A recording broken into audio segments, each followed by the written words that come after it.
welcome back to my film and TV channel. I hope you're all staying safe and well. And we're going over to Apple today to one of their productions. We're going to have a look at a romantic action adventure comedy. They are 4 things. Did it achieve any of them? Well, we'll see. Yes, we're going to have a look at something today called Ghosted. Please, if you are new to the channel, push that subscribe button, push the bell notifications. Great to have you on board. Everything film and TV, of course, including reviews like this, information vlogs, lots of different things. So if you can spread the word and give me your support, I'll be very, very grateful. And if you are pushing buttons, if you can press that little like button. I'm just trying to get between 10 and 15 likes for these vlogs. Not a massive target, so if you can help me towards that, I'll be very grateful. Yes, Ghosted, 116 minutes, a 12 certificate, a romantic action adventure comedy directed by Dexter Fletcher. And it stars Chris Evans, Anna de Armas and Adrian Brody. And what are people saying? Well, the public, not overly convinced. Rotten Tomatoes audience, 61% positivity. So not too bad, but it's scoring 3.4 out of 5, so 6.8 out of 10 if you use your maths and double it up. Internet Movie Database, a little bit less though. 13,000 scores and reviews have been left as I'm recording this on the 24th of April. It's not been out too long. And that's getting 5.8 out of 10. So a little bit below that 6 out of 10 watchable score I like to see.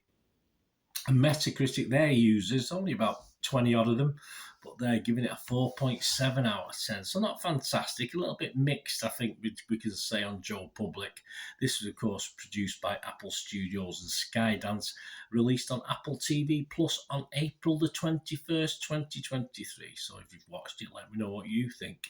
Yes, of the critics, they're a little bit more down on it than the public. So that's very rarely the critics and public agree, is it? 29% positivity, that's all on Rotten Tomatoes. That's based on 72 critics.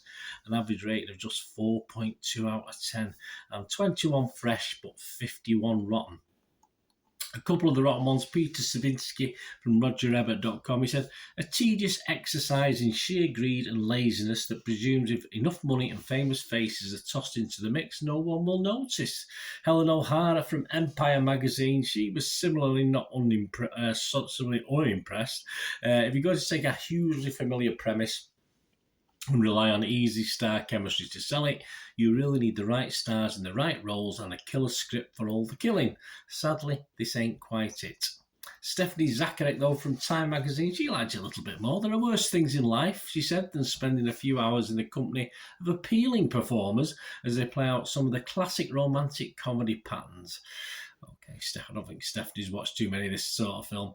The consensus of the website, listlessly wafting between action, comedy and romance without ever solidifying into a satisfying whole. Ghosted earns a chorus of boos. Metacritic, I said the other site we look at, uses an average as well, like Rotten Tomatoes, Internet Movie Database, scored it 36 out of 100. That's pretty rubbish, based on 26 critics. 5 were positive, 9 were mixed, and 12 were negative. And it scored anywhere between a lowly 10 out of 100 and 67 out of 100.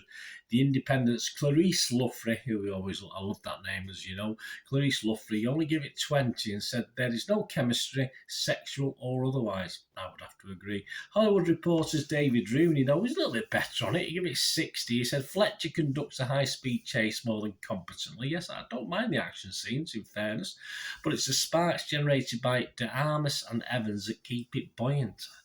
Not much of a spark for me. It sort of fizzled out as far as I was concerned. So what about me? Rotten Tomatoes, well, I've got 2 choices. I can go fresh or I can go rotten. I would actually go rotten on this on Rotten Tomatoes. Metacritic, I'd have to go mixed. I'd have to go for a positive, mixed and negative. I'd have to go mixed. I think it's a little bit unfair to go totally negative. But Internet Movie Database, yeah, I'm just going to give it my minimum score. I was asked to give it a score out of 10, and that's just a simple 5 out of 10 for me. I thought nothing for a nearly 2-hour film. Nothing ever really flowed in the film. I don't think Evans did the role very, very well. I think he's fairly awful in this. And the chemistry, I thought, between him and, of course, Anna de Armas was the 2 lead characters, him and her, is almost nil. I just didn't feel right whether they were happy together or picking on each other. It just didn't gel for me. And the humour, well, the humour is always a big ingredient of these films, this genre, if you like, and the humour is just equally poor for me. I don't remember smiling at all. Action scenes, as I said, are reasonable, but you don't really care about the lead characters involved in them. It sort of it just becomes action and just unimportant, really. Brody's okay. Brody's fine as a baddie, but the film never really rises above an okay all the way through. It's a film perhaps you can watch with the kids, knowing they'll sleep peacefully after watching it or during it, depending how it's going. But if you compare it to things like Night and Day, Mr. and Mrs. Smith, they were sort of reward winning next to what you get with this thing. So yeah, a bit disappointing. I did look forward to it.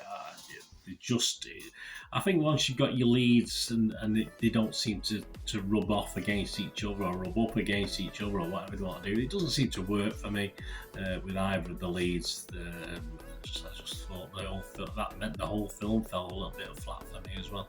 Let me know what you think, guys. Great to hear from you. Till we meet again. And that's one thing, don't worry. Please stay safe, everyone. Bye for now.